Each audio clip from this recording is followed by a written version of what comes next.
رب وہ ہوتا ہے جو حی بھی ہو قیوم بھی ہو۔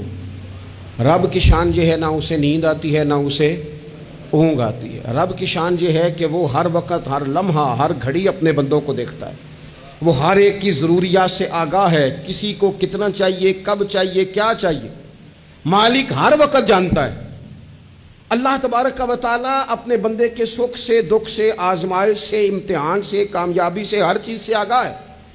تو رب ہو بھی وہی سکتا ہے کہ جو اتنی طاقتوں کا مالک ہو۔ حضرت ابراہیم علیہ السلام کے زمانہ مبارکہ میں نا کچھ لوگ ایسے تھے جو چاند کی پوجا کرتے تھے، کچھ سورج کی پوجا کرتے تھے، کچھ ستاروں کی پوجا کرتے تھے۔ اللہ کا قرآن کہتا ہے کہ فلما جن علیہ اللیل، جب حضرت ابراہیم علیہ السلام پر رات کا اندھیرا چھا گیا نا تو رآ کوکبا، انہوں نے نا تارا دیکھا، قال ھذا ربی، ستارہ دیکھ کے کہنے لگے اسے میرا رب کہتے ہو، کیا یہ رب ہے؟ فلما افلا، پس جب وہ ڈوب گیا، قال لا احب الآفلین، کہنے لگے میں ڈوبنے والوں کو پسند نہیں کرتا۔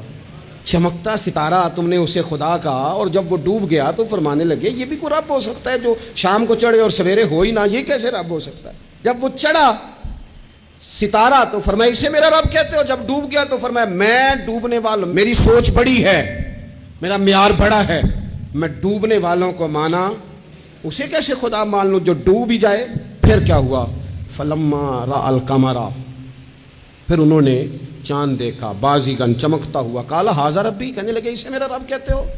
فلما افلا، پھر وہ بھی ڈوب گیا، چاند بھی ڈوب گیا، قال لئن لم یہدنی ربی لأکونن من القوم الضالین، فرمانے لگے اگر میرا رب مجھے پہلے سے ہدایت نہ دیتا تو میں بھی گمراہ لوگوں میں سے ہو جاتا۔ وہ چاند جو رات کو چڑھا اور سویرے ملا ہی نہیں، وہ کیسے خدا ہو سکتا ہے؟ خدا تو وہ ہے کہ جس کو جب پکارو وہ پکار کو سنے، وہ میدان میں بھی سنے، وہ گھر میں بھی سنے، وہ اندھیرے میں بھی سنے، وہ روشنی میں بھی سنے۔ وہ ایسا مالک ہے کہ جس کا دیا ہوا رزق ماں کے پیٹ میں بھی پہنچے اور اس کی دی ہوئی زندگی قبر میں بھی بندے کے ساتھ چلی جائے، قبر کے اندر بھی بندہ اٹھ کے بیٹھ جائے، خدا کی دی ہوئی توفیق سے وہ رب ہے۔ پھر جب سورج کو چمکتے ہوئے انہوں نے دیکھا، قال ھذا ربی ھذا اکبر، کہنے لگے کیا اسے میرا رب کہتے؟ یہ تو بڑا بھی ہے، سورج تو بہت بڑا، اسے رب کہتے ہو؟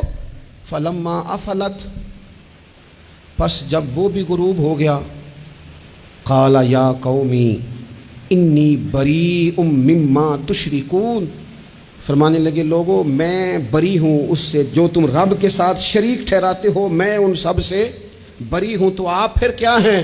کہنے لگے انی وجہت وجہی للذی فطر السماوات والارض حنیفا وما انا من المشرکین، کہنے لگے میں نے ہر باطل سے جدا ہو کے اپنا منہ اس رب کی طرف کر لیا ہے جو زمین و آسمان کو پیدا کرنے والا ہے، اور میں مشرکوں میں سے نہیں ہوں۔ میں نے اپنا منہ اپنے رب کی جانب کیا، میں نے اپنی توجہ اس طرف کی ہے جو زمین و آسمان کو پیدا کرنے والا ہے۔